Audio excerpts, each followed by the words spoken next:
Hello and Namaste. In continuation with the partial differentiation, we are going ahead now the Lagrange's method of undetermined multipliers. After going in detail about the concept of maxima and minima of a function. This is also a method of finding out the maxima minima, but we are not going to get, let us discuss it in the detail during the session. Now here, let the function f be the function of x comma y comma z, which is connected by the relation. What is the relation? Relation is phi is equals to phi of xyz equals to 0, equation number 1 say for. Then f of x comma y comma z, to have a stationary values, we should have this, that is the initial condition, dou f upon dou x is 0, dou f upon dou y 0, dou f upon dou z equals to 0. That means with respect to differentiation of f with respect to x, y, z is coming out to be 0. And if we'll equate this and we'll try to find out the complete differentiation of this function f, that complete differentiation will give us 0. Why? Because these values are already 0 here in this case. And that's the reason we are going to get this type of identity over here. So we are getting this type of identity, and we can easily say that, okay, this is equals to 0. So for this is equation number 2. Now by total differentiation of this particular equation number 1, that is phi xyz is 0.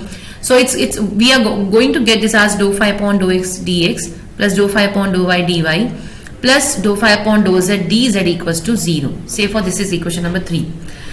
Now let us bring this lambda, which is known as the multiplier, or you can say the Lagrange's undetermined multiplier, to the picture. So we are multiplying equation number 3, that is equation number 3 here, with lambda, and we'll add them up in the equation number 2 over here. So what we are going to get it?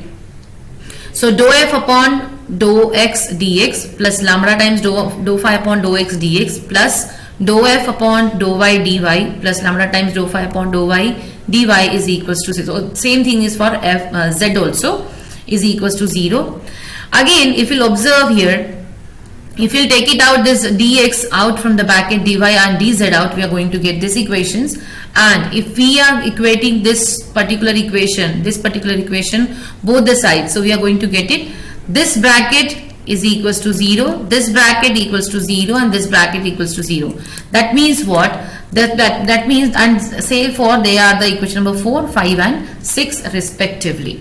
Now after getting this equations, so we have to solve equation number, okay, let me just erase other. So equation number 1, equation number 4, equation number 5 and equation number 6. So I've highlighted them with the yellow color. So if you solve all these 4 equations, we are going to get the values of x, y, z and lambda, which is for f of x comma y comma z have stationary values. Now what is the thing which I am talking about in the beginning, that is a drawback of this particular Lagrange method of undetermined multipliers, is in Lagrange method the nature of stationary point cannot be determined. It's very important drawback, that in this particular we are going to get some extremum point, but we are not going to come that is whether it's a maximum point or whether it's a minimum point. So this is a biggest drawback in the Lagrange method of undetermined multipliers. Let us go ahead with a few examples. Find the maximum value of u is equals to x to the power p, y to the power q, z to the power r, when the variables x, y, z are subject to the condition ax plus by plus cz is equals to p plus q plus r. Again the same thing, as this is given to us as u is the function, that is this one is a given one, and what is the condition? This is what is the condition for this. Okay, before going for the condition, let us simplify this further, because we don't want to have this x to the power p, y to the power q and so on. So we are just taking the logarithm of both the sides. After taking the logarithm of both the sides, we are going to get, so it's just a property of logarithm. And if we are differentiate this particular equation with respect to x, that we are going to get it 1 upon u, dou u upon dou x is equals to p by x, which we are going to get it, dou u upon dou x is equals to p u upon x. Same thing will happen with the other equations, because if you observe they are almost similar, or you can say symmetric, like x to the power p, y to the power q, z to the power r. Similarly you are going to get it p u upon x, q upon y, ru upon z. So these are what the conditions of formula we are going to get it. Now, this is the condition given to us as ax plus by plus cz is p plus q plus r. That means, what is the phi? This is nothing but a condition subject to conditions. So that means what it is, we have to consider this as phi. Phi is ax plus by plus cz minus p minus q1 minus r.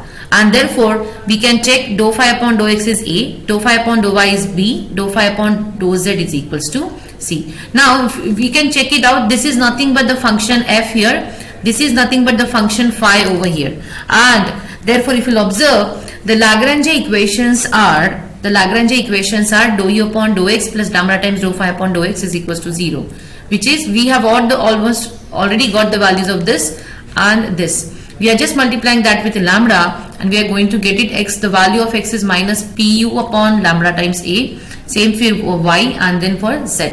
The same, we are just putting those values in this Lagrange equations, getting x, y, z. But that x, y, z is in terms of lambdas over here. If you'll observe, we wanted to take out that value. Now we can put this value into the phi. Phi is the value, so we are putting it the same values, x plus y plus z is equals to this. So we are putting the values of x, y and z in the phi. We are going to get it from here. We are going to get from here just very simple calculations. This lambda is out, u is out from the LHS side. So we are having p plus q plus r, minus is also we have taken it out, which is equals to p plus q plus r. That means minus u upon lambda is equals to 1. Means what, we got the value of lambda is equals to minus of u. We are just going to take these values and put it here in x, y, z. We are going to get the values of x as p by a, y, q by b, z as r by c. And hence we are going to get the maximum value of u is equals to p by a to the power p, q by b to the power q, r by c to the power r. As I have told you, there is a drawback. This because in the question they have asked us that what is the maximum value. So we have given this as a maximum value. Otherwise, the nature of that, like that rt minus s square is going to be greater than 0, or you can say r is greater than 0, or this t is less than 0. So we are not aware of this type of identities over here to check or draw a conclusion with some maximum or minimum. Okay, let us go ahead for one more example. Show that the rectangular solid of maximum volume that can be inscribed in a sphere is a cube. Show that the rectangular solid of maximum volume that can be inscribed in a sphere is a cube. Let us consider this figure like x, y, z, because if we are talking about a sphere, that means it's a three-dimensional space.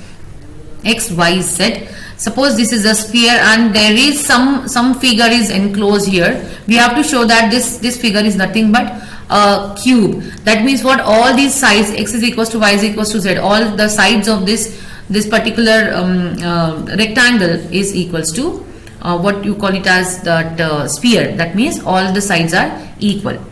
Fine. So let 2x comma 2y plus 2z be the length, breadth and height of a rectangular box.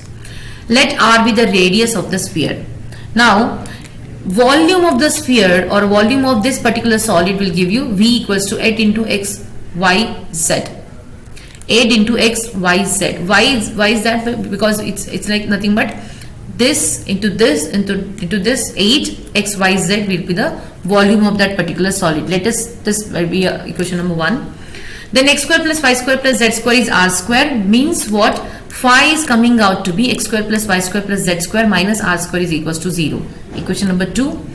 Again the same Lagrange equations we are solving for this. So it is dou v upon dou x plus lambda times dou phi upon dou x is 0. That would gives us this type of equation 3. Then again it would be same like for y. We have done it for x here, same for y, and same for x, z. We are going to get it. What are the equations? X, y, z, 8 yz plus lambda times 2x is 0. 8xz plus lambda times 2y is equals to 0. And 8xy plus lambda times 2z equals to 0. Now let us consider for this example. So what this particular equation number 3? We have got 8 and 2.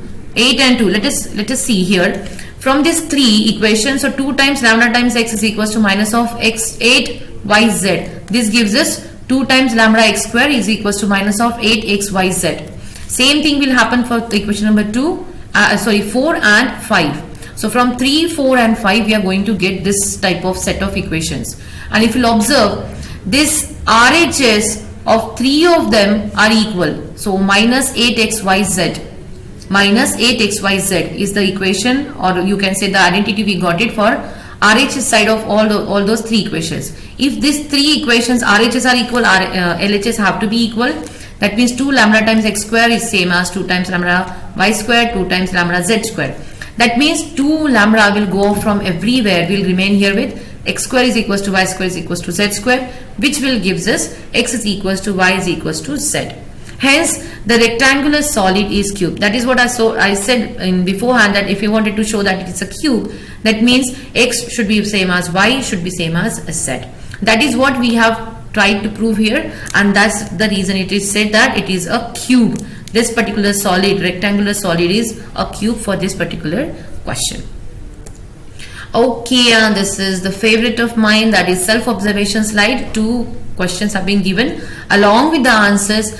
Please do solve. If you have any query, if you are not able to solve, put me in the comment section. I will be addressing those type of examples in differentiations. So write me in the comment section. If you are happy with this, put the like button. Thank you. Stay connected. Bye. Happy learning.